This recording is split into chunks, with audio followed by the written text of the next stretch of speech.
जब कभी हालात बुरे देखकर निराश होने लगे तो यह कहानी ज़रूर पढ़ लेना।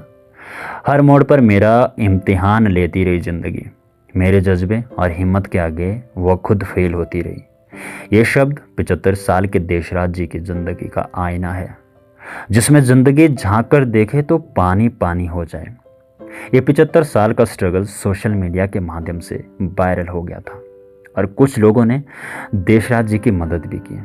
ये कहानी मुझे इसलिए भी मोटिवेट करती है क्योंकि देशराज जी हिमाचल प्रदेश के कांगड़ा जिला के रहने वाले हैं और पिछले करीब 4 दशक से मुंबई में ऑटो चलाकर अपने परिवार का भरण पोषण कर रहे हैं। शुरुआत में महानगरी में कुछ काम किया, लेकिन आज उनकी ज़िंदगी ऑटो के 3 पहियों के आसपास ही घूम रही है, क्योंकि आज उनके पास जो कुछ भी है वो सब इस ऑटो की बदौलत है।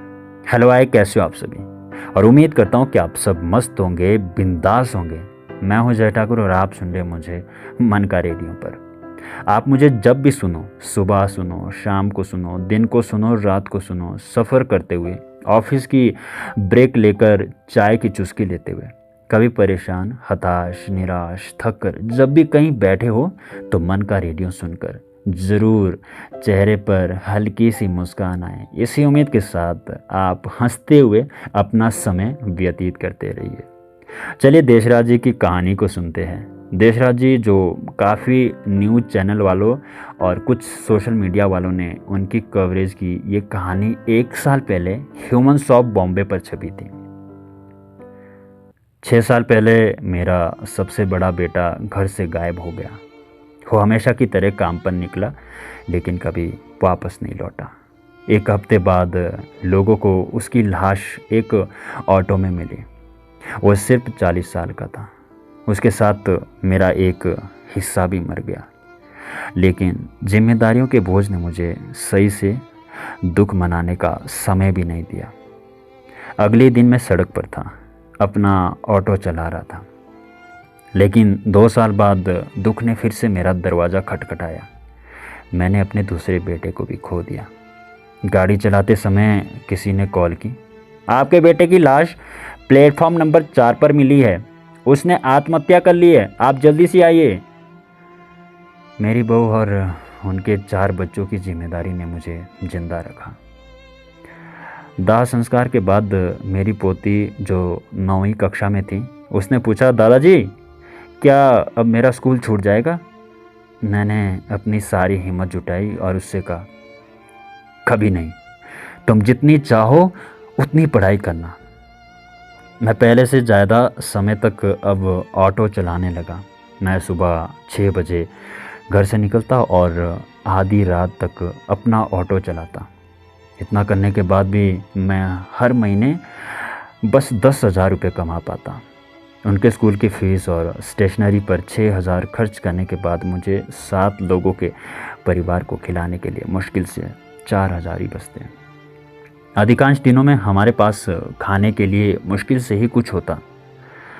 एक बार जब मेरी पत्नी बीमार हो गई तो मुझे उनकी दवाएं खरीदने के लिए घर घर जाकर भीख मांगनी पड़ी। लेकिन पिछले साल जब मेरी पोती ने मुझे बताया कि उसकी 12वीं बोर्ड में 80% अंक आए, तो मुझे लगा मैं अपना ऑटो आसमान में उड़ा रहा हूँ।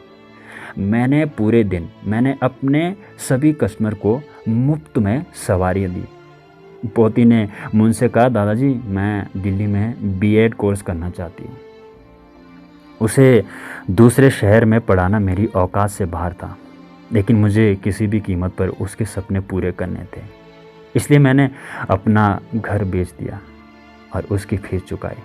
फिर मैंने अपनी पत्नी, बहू और अन्य पोतों को हमारे गांव में अपने रिश्तेदारों के घर भेज दिया और मैं मुंबई में बिना छत के रहने लगा। अब 1 साल हो गया है और सही कहूँ तो ज़िंदगी में कोई शिकायत नहीं है। अब ऑटो ही मेरा घर है। मैं अपने ऑटो में ही खाता हूँ और सोता हूँ और दिन भर लोगों को उनकी मंजिल तक ले जाता हूँ। बस कभी कभी दिन भर ऑटो चलाते हुए पैरों में दर्द होता है लेकिन जब मेरी पोती फ़ोन करके कहती है कि वो अपनी क्लास में फर्स्ट आई है, तो मेरा सारा दर्द गायब हो जाता है।